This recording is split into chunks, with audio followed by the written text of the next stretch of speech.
За та бүхнийхээ амар амгалан айлтгаж Монголын өвөлчдийн өдрийн чин сэтгэлийн мэдчилгээг хүргье. Тэгээ энэ миний унших лекц бол хүнд төвхтэй тэгээ миний бас олон жилийн судалгааны үр дүнгийн тухай би одоо ярих юм байна. За ярихаасаа өмнө нэг ганц асуулт би та бүхэнд тавина. Ер нь хүн хууль дээдлэх ёстой юм уу? Ёс суртахууныг дээдлэх ёстой юм уу? Алийг дээдлэх ёстой юм бэ гэсэн ийм асуулт. За энэ асуулт бол энэ асуултанд өгөх хариулт бол та бидний одоо ярих лекцийг юусоо багцлаа. Ганцхан асуултанд ингээд оруулж байгаа юм. Тэгэхээр та бүхэн гэж бодож магадгүй л да. За хууль гэдэг ийм одоо юу гэдэг эзэн хаан юм уу, парламент юм уу, бүх нийтээрээ одоо дагаж мөрддөг хэм хэмжээг ингээд боловсруулаад баталчдаг юм байж. За тэрийн бүгдээрээ дагаж мөрддөг юм байж. Тэрэнд нь бас нэг мэрэгжлийн хүн хэрэгтэй байж. Ингээд одоо хуульч гэдэг ийм мэрэгжил бий болсон юм болов уу гэж бид ингэж боддог. Гэтэл тийм биш байна. За энэ лекцийг тавихын тулд та бүхэнд ойлгуулахын тулд юуны өмнө эхлээд бид ёс суртахуун, мораль энэ юу гэсэн үг вэ гэж. Тэгэхээр энэ асуултад шинжлэх ухааны үндэстэй хариулт өгөхийн тулд бидэнд тарих судлалын, физиологи, сэтгэл судлалын, нийгмийн сэтгэл судлалын шинжлэх ухааны үндэслэлтэй мэдлэг хэрэгтэй бол. Сэтгэл судлалын шинжлэх ухаан бол хүний ухамсарыг хоёр үндсэн хэсэгт ангилдаг юм. Ерөнхий ухамсар, далд ухамсар. За ерөнхий ухамсарыг бол олон мянган жил судалсан. За энэ бол юу гэдэг хүн бол одоо боддог, сэтгэдэг, бусад одоо амьд амьтнаас их ухаантай энэ талаас нь одоо хийцэн бол ерөнхий одоо ухамсарын судалгаа. За энэ судалгаа маш сайн хийгдсэн. Гэтэл далд ухамсар гэж бас байдаг. За энэ судалгаа хийгээд одоо 100 жил болоод байна. 100 жил. За энэ судалгааны үр дүн одоогийн үр дүн өрсөн үр дүн ямар байна гэвэл хүний уурыг тарих бол дотроо 80 гаруй тэрбум эсэс бүрддэг. Одоо та бидний уурыг тарихын дотор бол 80 гаруй тэрбум эс байна. За энэ эс бол ихээс төрөхөд бол ингээд одоо унтаа. Энэ эдис дотор бол ёс суртахууны эдис гэж нэг хэсэг байна. Энэ эдис ёс суртахууны эдис гэж юу хэлж яах вэ гэхээр зэрэг хүн гэдэг бол шударга, үнэнч, нинжин нэгүүлсэнгүй сэтгэлтэй, нэр төртэй, тэсвэр төвчээртэй, найрсаг, ийдэг, дэндүү одоо улангасан хомхоордгүй, хитрхи хатаа жөтөө өвөрлөдгүй, жудагтай, эрд зоригтой гэдэг ийм хүний одоо байгалийн төрмөл өгөгдлийн эдисүүд энэ уурд байдаг. Энэ бол төрмөл. Үүгээрээ хүн араатхан адгуус бусад амьд биологийн амьтад эдисээс ялгадаг юм. Тийм учраас анх хүн төрөлхтөн бий болчихоо энэ ёс суртахуунаараа хоорондоо одоо харьцдаг. Тэгээд овог аймгийн юм уу тэр удирдагчдынхаа үгийг дуулууртаас агчдаг. Ингээ байжсэн чинь нэг хэсэг нь өнөө ёс суртахууны энэ чанаруудаа зөрчиж эхэлсэн. Энэ нэг алж чаддаг, гэмтэл учруулдаг, луу ирддэг, залддаг, гол гаргадаг, итгэл хөсөрдүүлдэг гэдэг ингээд ирсэн. Энэ нь даамжраад ирэхээр зэрэг бол ерөөсөө хүн төрөлхтөнд аюул учруулж эхэлсэн. Тэгэхээр хүн төрөлхтөн одоо энэ байдлыг тогтоон барихын тулд одоо яах ёстой юм бэ гэж бодсон. Ялангуяа тэр ихэд том суут одоо мэрэгдүүд бодсон. Одоо энэ ёс суртахууны тухай судалгаа бол одоогоос 2500 жилийн өмнө хоёр гол одоо Европод хийгдсэн эхний одоо гол судалгаа. Яг тэр юунд бас энэ дорн дахин хятад тавьд бас хийгдсэн. Хятад тавьд бол гүнз одоо энийг суулсан. Өнөөдөр та бүхэн бас дэлхийн 7 сууд сэтгэж хийж байдаг юм байна.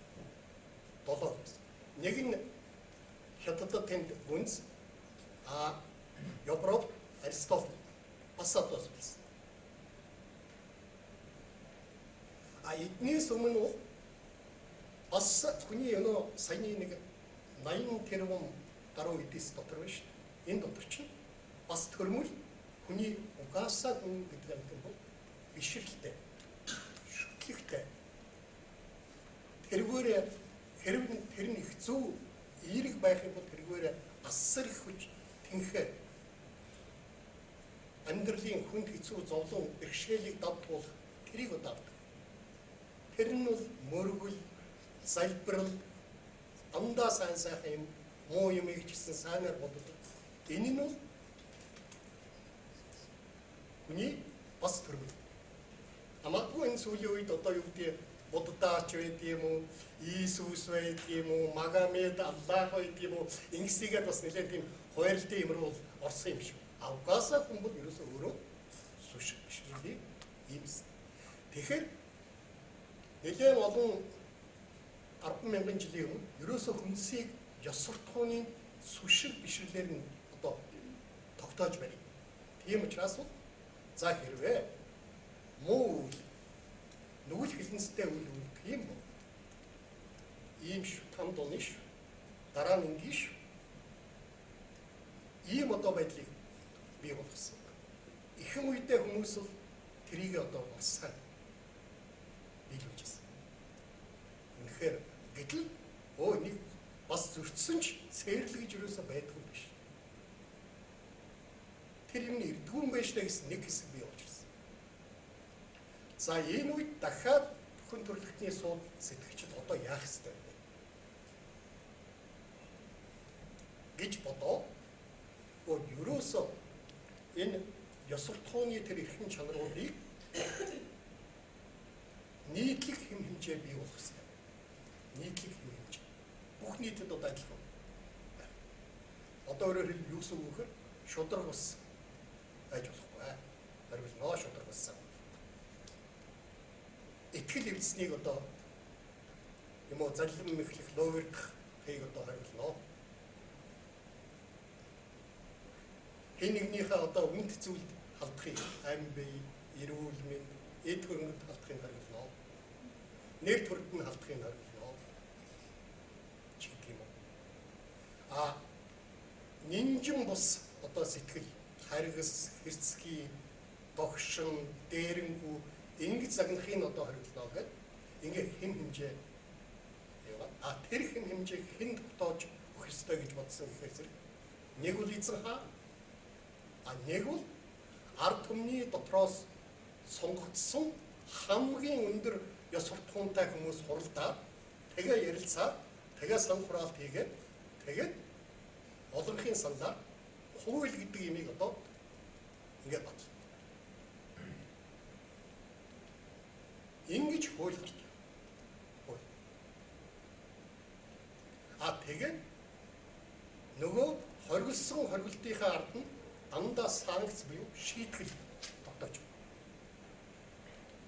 Шийтгэл. За ингээд логикдвол дээрэмдвэл тонуул гэвэл ийм одоо цаазаар аав хорин торгон гэдэг ингээд. За ингээд одоо үтсэн чинь ингээд за нийтлэг хэм хэмжээгээ батлагдчихлаа. Тэр нь гисгэлтэй шийдгэлтэйгээ болоод байна. Одоо тэрийг хэрэгжүүлэх энэ үнэхээр энэ хуулийн дагуу зөв байна уу буруу байна уу? Энэ хуулийг зөв хэрэгжиж үү буруу хэрэгжиж үү гэдэг ийм мэрэгжлийн хүмүүс одоо хөтөлбөрийн хувьяар гарч ирж байна. Шаардлагатай байсан. Тэр нь хий шүүгчд эсвэл одоо нотлох баримтын цуглуулдаг прокурорууд, мөрдөгчд нөгөө хүнийхээ бас одоо гэмтэн гэж байгаа, гэмбруутай гэж байгаа хүн чинь хэлсдэж гэнэ үү, хэлсдэггүй гэдэг эрх ашигыг хангаалдаг өмгөөлөгч. Ялын гүйцэтгэдэг одоо хуйг шорон гэмдэн ингээд нөө хуулийн одоо мэрэгжлийн юм бол ингэж одоо мэрэгжлийн хоёроо ингэж байна.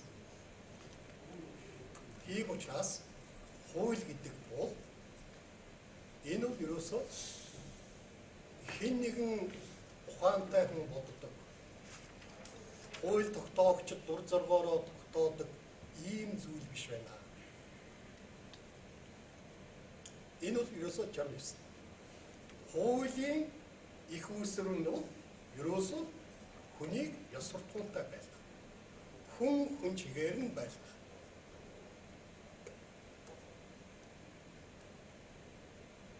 Ийм одоо их үүсвэр хууль. Энэ Чингис хааны дараа Чингис хааны гэрээслээр их хаан суурьнд суусан Бөөдө хааны 2-р хүү Гадаан гэж байсан байна. Энэ Багдан Гадааныг бол Чингис хаан энэ ачигаа за энэ Бөөдө орыг залгах хүн шүү. Их сайхан төлөвшжээ шүү гэж ингэж хэлдэг, үздэг байсан. Гадаан 90 цент хүчгээд эндхгээс тэр үеийн одоо ёс суртахууны одоо сургаал шаштруудын эмгэтгэлийг зохиосон том самаатныг авчирсан. Гүнгээ ажилтдаг их олон нэртэй. Тэр хүн Монгол ирэхдээ ач хүүгээ дагуулж гисэн. За тэр хүний зохиол ямар зохиол байдаг вэ гэхээр зэрэг Эрдэнийн эрх Субашид гэж. За тэр Субашидыг 13-р зуунд авчраад Монгол дээр хөрвүүлээд тэгээ Монголын айл өрх болгон тараасан. Тэр Субашид юу би хоёрхан мөр тааваханд уншиж байна. Муу юм энэ ертөнцид хэдий олон боловч муу юм энэ ертөнцид хэдий олон боловч муу хүнээс илүү аюул гэж юугүй. За та нар энийг нэг бодоод үзье. Өөрөөр хэлбэл одоо байгалийн давгчгүй хүчин зүйлүүд биш. Тэр газар хөдлөл, тэр үеэр цас сууд, тэр хар хойс, шур энэ бүхнээс чинь илүү хамгийн аюултай муу хүн шүү гэж. Тэгэхээр тэр 13-р зууны үед бол энэ хүний одоо ёс суртахуун бол ийм ач холбогдол үүсгэсэн байна. Тэр би ягаад ач хүүгийн ягаад ярив ач хүү Пагва гэдэг нэртэй тэр хүн Монголд өнөө дөрвөлжин бичгийг чинь одоо бий болгож өгсөн ийм одоо түүхт юм яригддаг. За энд би нэг дахиад энэ нэг зориуд нэг зүйлийг бас хэлмээр. Монгол орн бол хууль цаазын асар их түүхэн ухамжтай. Та нар одоо бид өөрсдийнхээ түүхийг биш үү? Бид мэддэггүй. Бид монголчууд өөрсдийнхээ түүхийг хизээч бичээ. Би нодон биш юм аа. Уржин Восхард гэж энэ бол Швейцарт сэтгүүлч, судлаач. Энэ хүн 1920-ад оны үед Монгол бараг 10 жил амьдарсан. Тэгээд энэ хүн 1938 онд Герман хэл дээр сэтгэлд хоногссон Монгол орны нэмсэ гэсэн аян замын тэмдэглэлээ хэвлүүлээд нийт үрлээ. Тэр дороо англи хэл дээр орчуулсан. Тэр ном бол дэлхийн одоо энэ аялал жуулчлалын аян замын тэмдэглэлийн бестселлер одоо ном болж одоо дэлхийд харсан. Одоо бид тэр номыг одоо л гэж үзэх гээд манайх руу одоо орж ирж байна. Тэр номон дээр тэр хүн ингэж бичсэн байна. Монголчууд өөрсдийнхээ түүхийг хизээж бичээгүй ард. Дандаа эсрэг тоглогч нар нь түүхийг бичиж өгсөн. Тэр тоглогч нарынхаа бичсэн түүхээр явдаг хөөрхөлтэй ард байна гэж бичсэн. Тэгээ би энийг уншаад эхлээд гайхав. Үгүй ээ. Гэхдээ манайхыг яаж одоо бутааж яаж одоо ингэж оромжилж байгаа юм бэ? Тэгээд нэг 20 оны үед байсан. Тэгээд сүүл дэлхийн одоо Чингис хаантай, монголчуудтай холбоотой одоо их сурвалжууд юмнуудыг үзэхээр зэрэг үнэхээр энэ хүний энэ дүгэлтийг хүлээн зөвшөөрөхөөс арга байна. Яг тэгэхээр монголчуудын түүх хэн бичээд үлдээсэн гэхээр тэр 13-р 14-р зуунчтай Перс, Ислам мэхэн бичиж байсан. Эд бол хизээнээс монголчуудыг үлдсэн яддаг. Үгийн тийм. Тэгэл тэнд ч ёстой тийм аяндан хийсэн, тэгж яргалал үйлдсэн, тэгж хүний одоо бүрөөсөө ясаар уулаваа юу яасан баг 10 сая 20 сая одоо ийм хүн амтай хот мотыг бүр тэгшилсэн гэсэн ингээ бичиж өгсөн. Гэтэл та нар бодоод үзье. Чингис хаан их Монгол улсыг байгуулсны дараа нийт их Монгол улсын хүн ам бол 600,000-аас 700,000. Тэрэн дотор өсрээд дээд зэрэгтэй цэрэг нь нэг 100,000 хүрэхтэй. Бараг насан туршаагүй хүүхэд ирчүүдийг татаад тийм шүү. За тэгтэл монголчуудын мөнхийн өстөн байсан хажууд нь байсан Алтан улс хүн ам 60 сая. Саний яриад байдаг харизм 20 сая. Тэгээ хичнээн хөгжил дэвшлийн замд идэж орцсон тэр л зээл зэвсэг, тэр цайз, хамгаалал, бэхлэл. Тийм тэгээ нэг хэдхэн бартай ийм хөдөлшин удаартан тэгээ дэлхийг бүгдийг одоо эцэг тэр үед дэлхийг үндсэндээ бид тал гэдэг болж дэлхийг бүгдийг авсан шүү. Яг тэгэхээр тэр үед Америк дэв нэгдэг. Америк дэв чинь бүр 16 дугаар зуунд нэгдэж байгаа шүү. Америк ТV-г нээсэн түүхэд монголчуудтай холбоотой. Тэр Марко Пологийн тэмдэглэл одоо бүр Европт бас бестселлер ном болоо ингээд төгссөн. Тэгээд ерөөсө залуучууд болоочууд уншаад хөөх тэр Чингис хааны тэр улс тэр Юан тэрийг л үзэх юмсангүй. Тэнд бол одоо дэлхийн соёл иргэншлийн одоо оргилон тэнд байна гэдэг тэрийг уншаад ангидсан. Тэгээ нэг удаа клуб ерөөсө тэрийг үзьгээд тэний юг уншчихаа. Марко Пологийн аян зам. Тэгээ мань хүн нэг хөлөг авц хийж аваад явсан. Тэгээ төлөвлөгөө нэг том их газар дээр буусан. Хөө ийм орох юм байсан багтаа гэсэн чинь Америк ТV тэгж одоо нэгсэн. Энийг саяхан одоо сүүлийн 4-5 жилийн одоо судалгаагаар Японы эрдэнэт хятад хэлтэй, перс хэлтэй Японы эрдэнэт энийг хөдөлшгүйгээр авчиж тогтооцсон. Тэгээ тохиолдол гэж.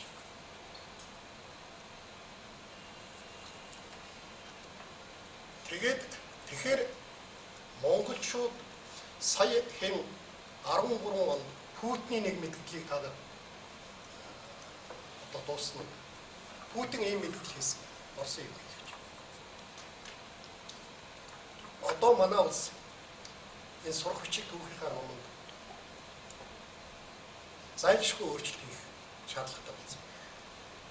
Ерөөсөө Чингис хаан гэдэг бол алуун орчин яргачин тонооч дээрэмж тийм хүн байгаагүй. Энэ Чингис хааны болон түүний одоо залгамжлагчдын иргэшээд орсон үед бол тархай батархай Орос орон нэгдмэл одоо болсон байна. Маш хүчтэй хөгжсөн байна. Тэр татар Оросоор бол татар монгольский иго гэдэг орсууд бичдэг. Татар монголын одоо дарга. А заримдаа ингэж бол мэдж байгаа. Өгний Т гэж бас бичнэ те. Ийм хоёр нэр тав. За энэ бол бурган нэр тав. Одоо энийгээ ерөөс одоо эрдэмтэд засаа гэсэн ийм зөвлөмжийг өгсөн юм байна. Одоо Оросын эрдэмтдийн дээр ажиллаж байна. Тэгэхээр одоо та нар хараа. Тэр яагаад ингэж одоо ингэ түүх судлаад үзэхээр Чингис хаан яагаад тэр Европ руу Орос хүртэл одоо өөрөөр хэлбэл манай хүн чинь Карпат сүүлдээ нөө зөрчмөнчийн Карпат хэлсэн шүү дээ. Гэтэл манай онон мөрөнгөөс одоо ингээд Сибирь, Уралаар ингээд яваад Карпат хүртэл ийм тал байдаг. Өсөг гэж суулгаад. Тэнд бол ерөөсөө тийм өндөр уул улс байна. Тэгтэл нөө Чингис хааны чинь одоо нэгдвэл Монгол улсыг байгуулсны дараа түүний одоо дайсан мэрэгдүүд авчаад ийшээ цуцсан. Мэрэгдүүдийг тэнд яг тэр Урал, Сибирь хаваар амьдарч байсан төрөг гаралтай нэг том хүчтэй үндэстэн тэднийг ивент хийгээд буцаад Монгол улсын тархаа батархаа байдлыг алдуулахын тулд одоо тэднийг дэмжиж ингээд. Тэгэхээр тэдний хөөж явсаар байгаа нэг харсан чинь монголчууд Днепр гатлаа Карпатын ууланд юу яц ингээд ороод ирсэн. Тэгэл тэрний дараа та бүхэн Оросын түүхийг мэддэг бол Александр Невский чинь Алтан ордны талд ороод тэгэл хамтраа тэгэл цаашаа явцсан ш. Тийм учраас Оросууд юу гэж үздэг вэ гэхээр одоогийн их Орос улсын энэ үндэс суурийг монголчууд бий болгож өгсөн юм а. Одоо бид энэ түүхээ одоо бүлээн зөвшөөрөв. Одоо энэ түүхээ. Тэгэхээр Чингис хааны хүч чадал юу вэ? Өнөөдөр бид Чингис хааны их засаг хуулийн тухай одоо их ярьдаг. Яг цагаат талаараа бол би Чингис хааны их засаг хууль гэж хууль олдохгүй. Одоо бид тэр хуулийг юу гэж боддгоо гэхээр зэрэг нэг л бичмэл одоогийн л ингээл ерөөсөө ийм хууль байсан. Үгүй ээ. Хэн нууц товчоод байгаа. Чингис хаан Шихий хотгийг дуудаад за одоо Монгол улсын дээд зарагч хийж одоо дээд чихэн шүүгч гэсэн шүү. Зарагч хий. Хорл хийгдэн тэр хэвтүүлүүд аваачаад хамгаалж бай. Хэвтүүлүүд одоо та нар юу нууц товчоод мас. Би нууц товчооны тухай өнөөдөр Монгол 7 хөрвүүлэг нууц товчоо. Монголчууд өөрснөө одоо хөрвүүлсэн. Монголын хэл судлалын эрдэмтэд дандаа үг үсэг хэлбэр талаас нь нотлосоор байгаа одоо хүртэл Монголын нууц товчооны агуулгатай ерөөсөө агуулгын тухай ерөөс авч үзээгүй 800 жил болсон. Би хэрвээ та бүхэн сонирхвол 2014 онд миний бичсэн нийтийн бүтээл болгосон Чингис хааны ёс суртахуун эрх зүйн шаштар гэсэн томоохон хэмжээний судалгааны бүтээл гарсан. Одоо бараг дуусж байгаа баг. Хятадын өвөр Монголын ардын хэвлэх хороо энийг хятад хэл дээр одоо хөрвүүлэхээр надтай хэлсээр хийж байна. Бид одоо зохиогчийн хөлсөн дээр жоохон тохирохгүй шиг. Тэд одоо багш нэгээр үлчихэд би бас өөрийнхөө оюуны дэйсийнхаа одоо энэ үнэтэй монгол хүн бичсэн үг түүхийг бишгүй баримтан дээр бичсэн үг түүхийг бас нэг тийм хямдхан өгчихгүй. Ягаад гэхээр зэрэг нэг үг хэлэхэд бол яадгүй хэр хятадын тал бол за наран гэрэл багшаа тэр бол биш та. Тэр та нар үзээрэй тэр их том ном байна. Тэрийг үл юу гэж хэлэх вэ? Танд бид 20 ширхэг номоо өгнө, ирсэн номоо өгнө. Тэгээд танд одоо бид бол юу вэ? 6,000 төгрөгийн 6,000 юаны зохиогч шалгуулж байгаа. 6,000 юан хэд юм? Одоо 300-аар хэмжүүлчихгүй. Тэгэхээр бид энэ дээр тийм одоо бид бас яагаад тэгэхээр уртал солихно гэдэг нь эртний төвөөр хөндөрлөлтөнд хэрэгтэй тийм одоо бүтээл болсон байна гэж үзээ. Бас хэлцээрийг цааш нэг хөгжлүүлээ явж байгаа. Тэгэхээр Чингис хааны их засаг хууль гэдэг үг байна шүү дээ. Энэ хуулийн амин сүнс нь юу байсан гэхээр нэгдүгээр ерөөсөө шудраг явсан. Шудраг ёсыг жинхэнэ ёс орон тогтоосон. Та бүхэн зүгээр бодор. Жишээлбэл мань хүн 9 өрлөгөө одоо хамгийн ойр дотны гихмаа зүйлдэг 9 өрлөгөө одоо сонгосон. Эргээд Монголын нууц тавчаа энийг та нар уншаад ямар сонголтууд хийж байгаа гэдгийг хараа. Жишээлбэл Сорхон шар. Өнөө ихтэл тайжуудын аавынхан дараа тайжууд аймгийн толгойлогч болсон таргуудаа энийг Тэмүүжийн багтан барьж аваад тэгээ аваачаад ингээд хоолоо дээр нь дөнгөлчхөд айл хэсүүлээд ингээд мань хүнийг баалаад ингээд явж явах үедээ мань хүн оргоо тэгээд хэн Сорхон шар үр хүүхдүүдтэйгээ мань хүнийг нуулж далдлаад амийн аварсан. Тэрний тэр бол ерөөсөө Сорхон шарыг 9 өрлөгийг болгосон. Дараа нь яасан Боорч байна. Боорч 8 шарга морь алдаад алдчихаа дээрдүүлчихээр өнөөхөө ирж хайж явах нүдэнд таараад явж чам туслана. Тэгээд тэрийг хамт олж өгчөөд за чи энэс хэдэн морь ахуу гэхээр үгүй би ахгүй би чам туслая л гэж туссан шин. Би тэгж ярих юм бол нахуу аяны одоо ганц хүн байхгүй гэх ингээл одоо явчихсан. Ингээл одоо өрлгүүдийн зэвгээл нэг өрлгөнөө тэр яасан гэхээр зэрэг өнөө Сорхон шарч нь аваачаад буцаад Чингис хаан дагаар орохдоо тэр залуу дагуулад ирсэн. Тэгсэн чинь Чингис хаан асуусан. Гэхдээ чи нөхөр минь миний шарга морийг цагаан хул шарга морийг хүзүүгийн одоо харамчдаг нөхөр чи юм уу гэсэн. Уг нь бол яг жинхэнэ ёсоор яг Монголын нууц товчоонд хүзүүнд нь гэж байна. Яг жинхнээрээ бол тэр үүрийн харваад сүүл тэр хин чинь зэлмээ аваач чинь цусын сорж юу ялаа гэдэг ч тэр байна. Тэгсэн тийм ээ тийм би таныг харамсан. Та одоо надыг алуулаад гэсэн. Чи ёстой жинхэнэ шудраг хүн байж штэ. Үнэн шудраг хүн байж. Чиний нэр чинь хэн 6-аа. 6-аа нэрийг чи халлаа. Зэв гэж нэрлээ. Надыг зэв шиг хамгаалж яваа. Ингээ та нар гэсэн. Энэ дотор нэг хамаатан садан янз бүрийн юу ч байна. Тэгээ Монголд ингээ аваач шудраг гэсэн юм. За дээр нь Чингис хааны хуулийн амин сүнс үнэнч чанар. Хэрвээ үнэнч байх юм бол дайсантайгаач хинтэй ч одоо ерөөсөө өөртөө татдаг. Үнэнч чанарыг дээд зэрэгтэй одоо нэг юунд вэ? Юан улсын сударт байд юм билээ.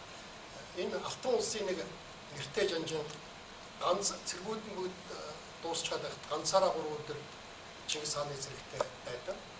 Тэгэхээр Чингис хааны нөхрийг амьдаар нь барьж ирсэн. Амьдаар нь бариад гэсэн. Чи яагаад одоо ингэж ганцаараа ингэж байд юм бэ гэсэн. Би энэ Алтан улсаас бүх нэр төр энэ улсын одоо том жанжин юу яасан. Тэгээд одоо энэний төлөө би Алтан аймаа гарцгүй штэ гэсэн. Чи жинхэнэ үнэн биш. Чи эзэн хаанда улс орондоо биш. Одоо чи яг ингэж дуусч байгаа юм. Одоо надтай энэ улс дэлхийг тогтоох үйлс чи надтай зүтгэх гэсэн. Тэгэл зүтгэж явж байна. Бүх юмыг энэ үнэн чанарын үгээс. Бас нэг Чингис хааны хуулийн амин сүнс нь байсан. Итгэл. Ерөөсөл одоо Чингис хааны ойр дотноос Чингис хааны итгэлийг хүсэлтүүлсэн нэг ч юм.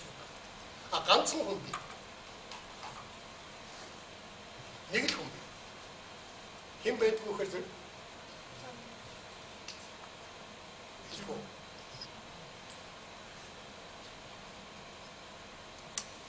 энэ Чингис хааны одоо ингээд аав нь татаруудад хорлогдоо Тэгээд гэртээ ирээд газар одоо нүдэд орилоод гэж яхад наваачаад нэг өвгөнд татаж усгаа чивдээ ингэж өгч өрөө. Одоо ч эцгийнхаа одоо энэ үйлсийг чи хөгжлөө. Тэгээ босгоод ирсэн. Тэр хүн дараа нь нөө эцгийнх нь одоо тэгэл нөө ээжийн хэдэн дүүнэртэй нөө тайжууд эцгийнх нь одоо тэргүүлжсэн ов аймаг тайжууд жорход явсан шин. Тэгтэн тэр цэрэг мэрэг алдууд мал хөрөнгийг нэргүүлж авах гэж явж байгаа тэр өвгөн суманд харуулад өгсөн. Тэр хүний хүүгийн минлэг гэж хүү нөө. Минлэгийн хүү Тэв Тэнгэр гэж одоо том бөө.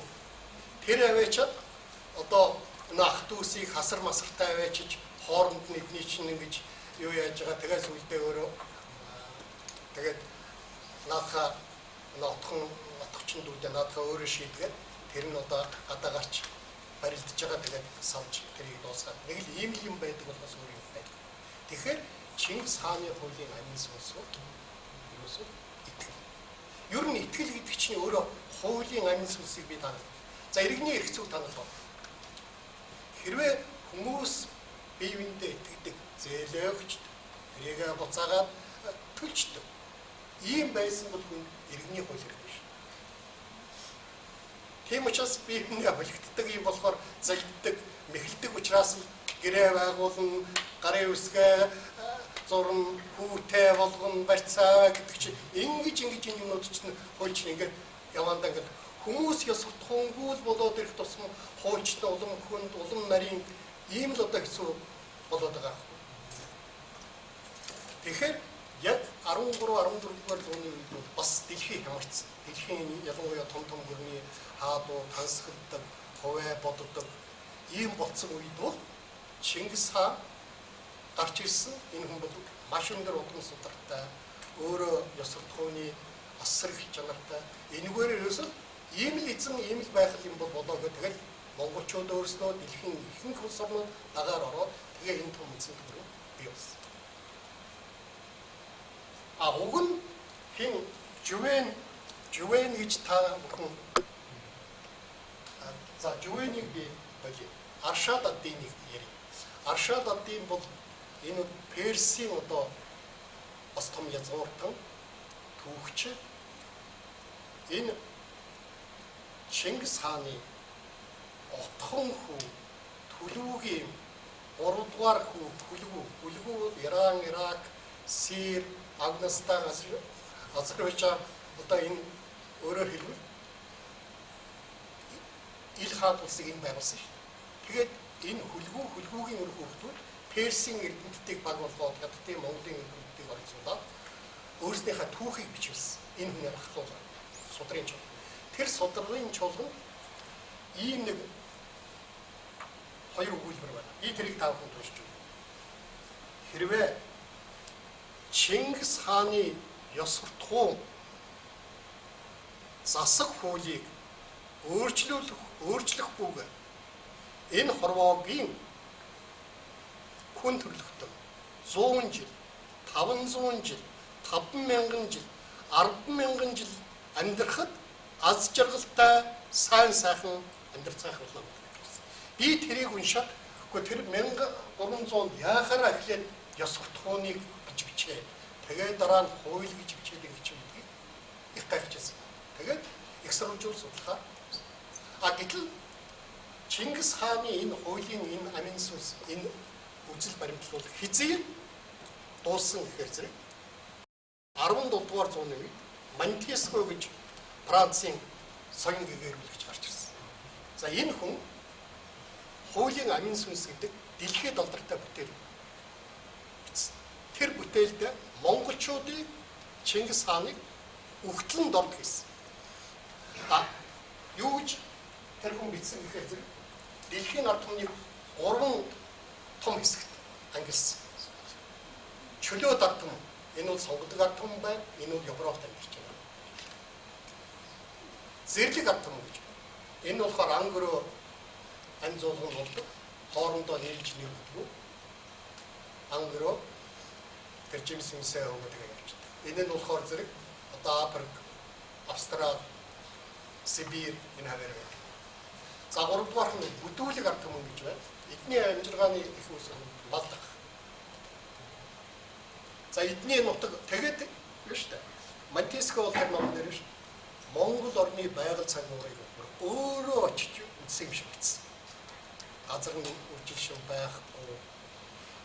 Тэгээд одоо ерөөсөө салхи шуурга ихтэй юу хор тундас их баг ордог.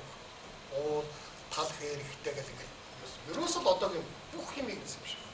Тэр бодохдоо бол би тэр 13 14 дугаар зууны үеийн одоо хиний Ромын папын бий төлөөлөгч Урбек юуны Францын Людвиг Фонгийн бий төлөөлөгч Картина нар Монголын тухай одоо тэрнтэй гэсэн тэрнээс л авсан болов уу. Тэгээд энэ хүн юу гэж ütсэн гэхээр монголчууд болоод байгаа явахаар зэрэг тэгээд амаа бодоод явчихна. Нийлж нэгдэхээрээ зэрэг энэ байгаль цагуурын нэгнийг бол улан гисэн аян дай хийх ийм байгаль цагуурын нэгнийг хэлсэн.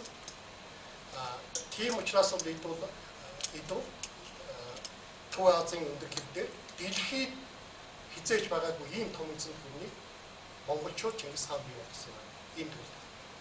Тэгээд ийм учраас одоо бол дахиж дэлхийд ийм гүрнийг бий болгохын тулд бол хуулийн шинэ онол хэрэгтэй. Гэт Монтеско ямар онол гаргасан гэхээр зэрэг хууль гэдэг бол хууль тогтоогчдын бодож боловсруулсан нарийн тогтолцоо. Ёс суртахуун гэдэг бол хүмүүсийн оюуны бүтээл. Энэ хоёр цаг ямагт тус тустай байсан. За энэгээр одоо ингээд бид бол бараг 400 жил яваад одоо хүн төрөлхтөн мохордолд орж ирсэн.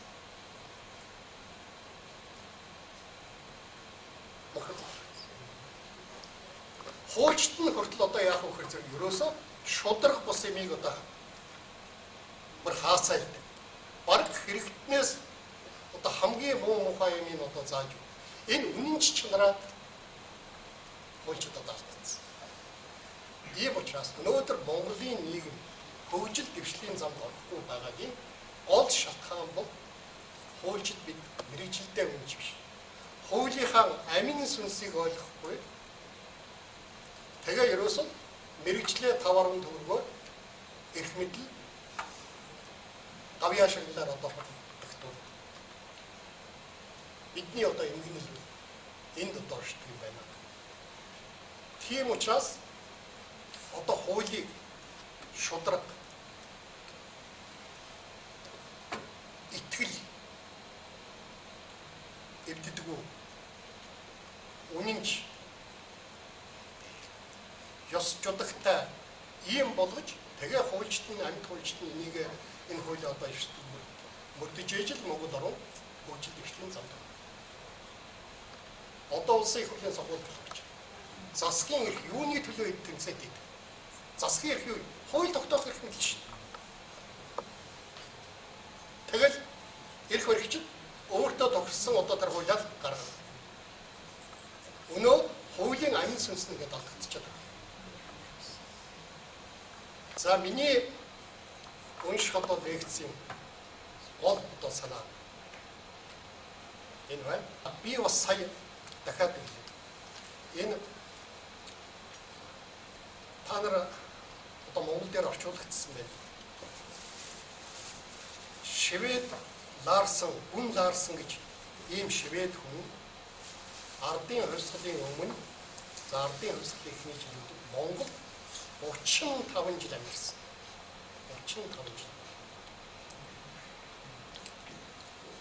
Тэгээд энэ хүний аян замын тэмдэглэл бас дэлхийд алдартай орчуулагдсан. Латин жил орчуулагдсан. Тэгээд энэ тэмдэглэл ер нь одоо хуршууд нь монголчуудыг номхруулах яасан гэж үеийн үед бодож байсан. Ялангуяа хүртэл одоо маш их бодож байсан. Тэгтэл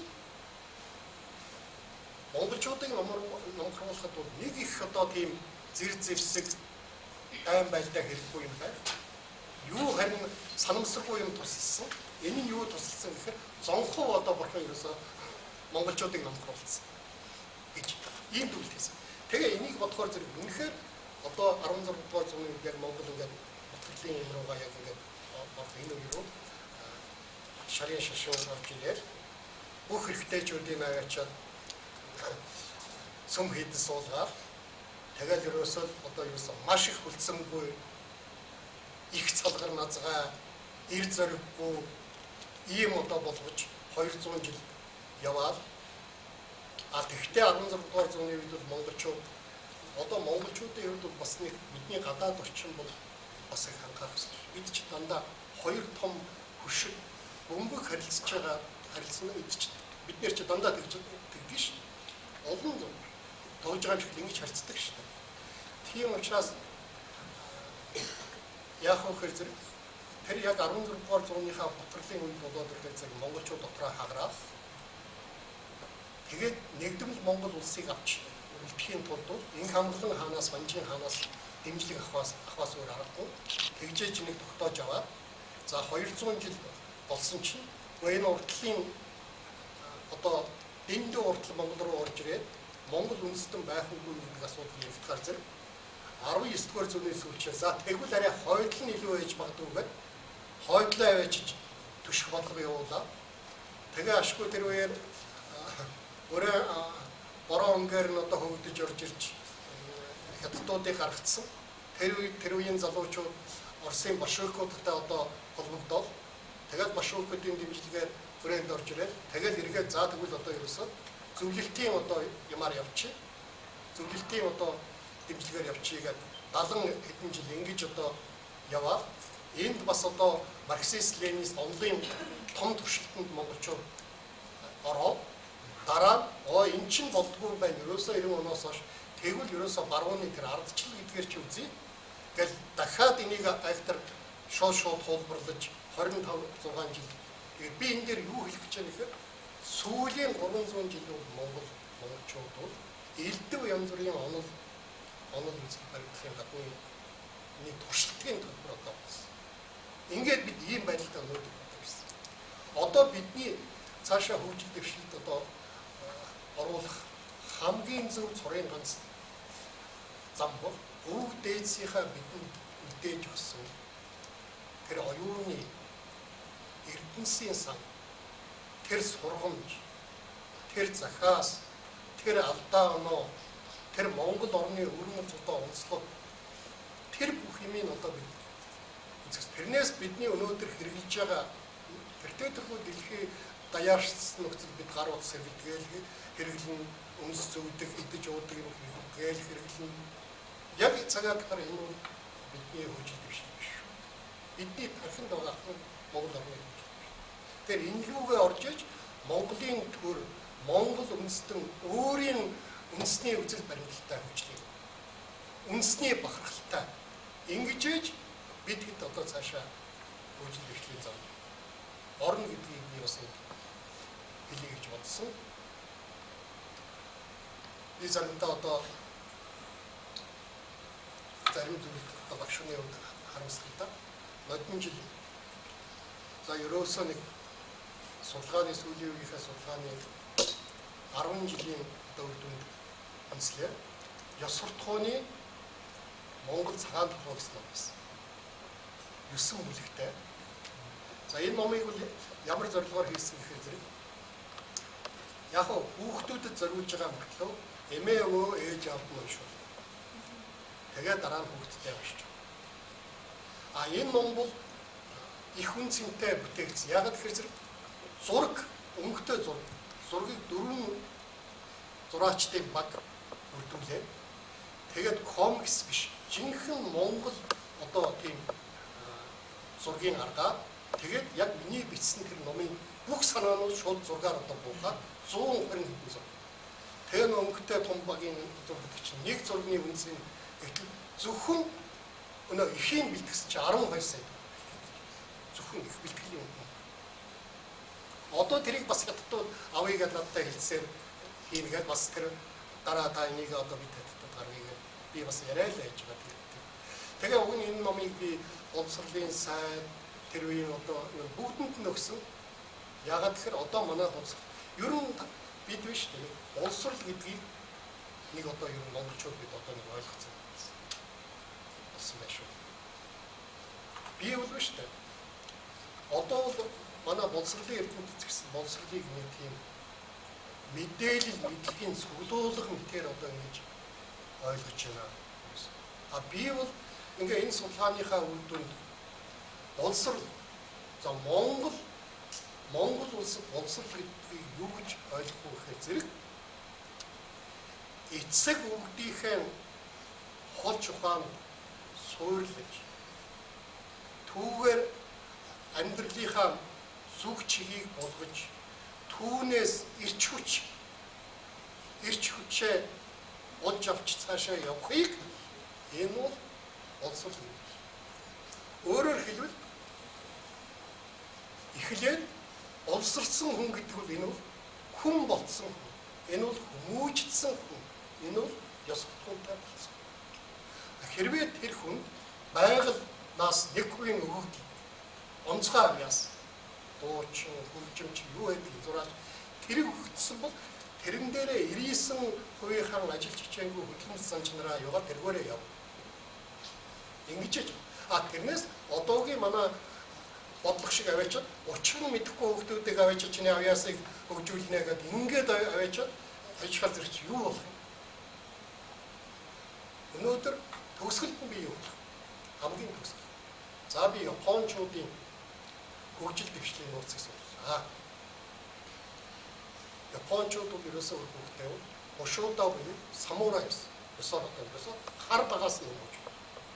Энэ Ошода ёс гэдэг юу гэхээр Япон хүн бол ил, найрс, үнэнч, шудраг, сэтгэлийнхаа хөөрлийг дарж чаддаг. Нэр төрөө одоо өндөрт өргөж явдаг. Ийм хүн байсан. Тэгэл энэгээр дандаа. Уртал сүүлийн жилүүдэд асар хүчтэй хөгжиж байна. Манай урт хөвш. Эднийх энэ бодлогондоо ямар үзэл баримтлалыг тулгуур болгосон гэх гүнзгийнхаа одоо сургаал. Гүнзгийн үзэл баримтлал одоо сургаалаар юу хятадын ард түмэн гэдэг бол олон хүүхдэд айлгах. Энэ олон хүүхдэд айл дотроос эхлээд их эцгээрээ ёс суртахууны хүлээн зөвшөөрүүлээ. Дараа нь шат шатны ажиллаар тэр хамт олон тэргээрээ хүлээн зөвшөөрүүлсэн. Ийм хүн энэ айлын эцэг болж удирдах явах гэсэн шүү. Энэ бодлогоор аваачаад одоо хятад болсон. Ёс суртахууны хайр. Европ, баруун Европын энэ үзэл юунд суурилдаг? Баруун Европод 13-р зуунаас эхлээд Ирецаар ёс гэж одоо хөрсөн. Энэ ёсоор яах вэ гэхээр одоо баатарлаг ирлэг гэх юм ба. Тийм. Үнэнч байна. Шудраг байсан. Хэрвээ үнэнч бус шудраг бусын юмтай тулах юм бол бие биенээ дүүэлд одоо дуудаад тэгээд амнасаа одоо тэгэл тэмцээн. Тэгэл дуус. Тэгэл нэр төртөө дараа гэдэг. За Орсын сүүлийн үед оюун санааны хувьд хүчтэй хөгжиж. Гэтэл одоогоос 20 жилийн өмнө Путин боловсролынхаа тогтолцоонд том шинжилгээ хийсэн. Би одоогоос 7-8 жилийн өмнө өөрийнхөө хувийн зардлаар Москвад очиж Оросын ерөнхий боловсролын сургуулийн төлөвлөгөө сурагчдтай танилцсан. Нэгдүгээр анги азбука 1-ээс 4-р ангид азбука морали гэдэг хичээл заавал үзэх хичээлд оруулаад сурагчтай. За сурагчийн үзэхээр зэрэг ихлээр Орос ардын бүлгээр туйлс дандаа ёс суртахуунтай холбоотой. Тэгээд 4-р ангид хамгийн сүүлд нөгөө Михаил Шолбын Судбаач Века гэж байна. Тэрийг одоо цээжлүүлээд дагуулгын ярилцлаад ингээд сургалтанд тавьсан. За дараагийнх нь бол 5-аас 9-р ангийнхын сурагчид заавал үзэх хичээл нь грамматикийн нараас үндэсний гэж байна. Зан суртахууны төв. Одоо өөрөөр ёс суртахууны категориуд биш. Одоо совс гэж одоо орос хүн юм ойлгох хэрэгтэй ч юм уу. Тэр великий русский характер гэдэг дотор одоо юу ордог тийм юмуудын ингээд категорична. 11-ээс 12 дугаар ангийнхын сурагч хүн основы этика. Тэр нь нэлээд тийм эмч бол ямар ёстой байх вэ? Хуульч бол яах вэ? Улс төрч бол ямар юутай, инженер бол ямар. Одоо жишээлбэл инженер гэснээс инженерд ч гэсэн одоо мэргэжлийн ёс зүй байна. Калашников гэж Оросын том зохион бүтээлч та бүхэн болсон уу? Энэ хүн бол дэлхийн 2-р дайны үед Калашников гэдэг автомат хийсэн байна. Тэгээ хормоо хангаа. Тэгтэл одоо энэ буу зарагдаа дэлхийд харцсан. Одоо террористууд бол ерөөсөө энэ боо. Тэгээ энэ хүн чинь 2 жилийн өмнө 90 хүчээ 90 гаруй хүчээж өнгөрсөн шүү. Тэгээ өнгөрөхдөө загсан гэсэн. Одоо нөгөө ертөнцид яваа. Би өгд их хормоо хангаалах гэж энэ зэвсэг хийсэн. Тэгтэл дэлхийн ард түмэн одоо бие биенээ устгах чинь одоо энэ тамд одоо би яах вэ да би өгн хийдгүү байж дээ энийг мэдсэн бол ийм юм үзгээж. Тэр хүн тэгж эцсийнх нь өгн одоо хэлж явсан гэж байна. Тэгэхээр манай одоо цаашдаа энэ боловсролын тогтолцооны одоо ингээд дэлхийн нийтийн судлаад үзэхээр ийм юм байна. Бид энэ рүү ерөөсөө орохгүй болчихж байна. Төгсгөлд нь хууль гэдэг бол ёс суртахууныг бэхжүүлэгч, хамгаалагч, тогтоогч, гэмтнийг цээрлүүлдэг, гэмгүүх, хамгаалдаг ийм одоо дэлхийн сонгол одоо хэрэглүүр байна. Энийг амьдруулдаг нь хуульч гэдэг мэргэжлийн хүн. Эд бол яг энэ хуулийнхаа амин сүнш ийм одоо ёс суртахуунтай болсон. Энэ ёс суртахуунаа алдуулдаг нийгэмд хууль хэрэгж. Хамгийн сүүлд юу хэлэх вэ? Сүүж юу? Ёс суртахууны хариуцлага, хуулийн хариуцлага аль нь хатуу вэ? Ёс суртахуун. Яагаад гэхээр ёс суртахууны хариуцлага хүм хэлцэх хугацаа байдаг. Хэдэн үеэр тэднийхэн ингэсэн шүү. Тэр эцэг өвд нь ийм шүү. Улс орноо ингэж хөдөлсөн шүү. Тэрийг хичнээнч мундаг ач өрс гараад тэрийг сайруулахад хийдэг. Тэгвэл хуулийн хариуцлага хууль хугацаа дуусна. Магадгүй зарим нь нотлох баримт хуурамчаар хахуул өгж байгаа тэрнээс хараад явчихна. Анхаарал тавьсан баярлалаа.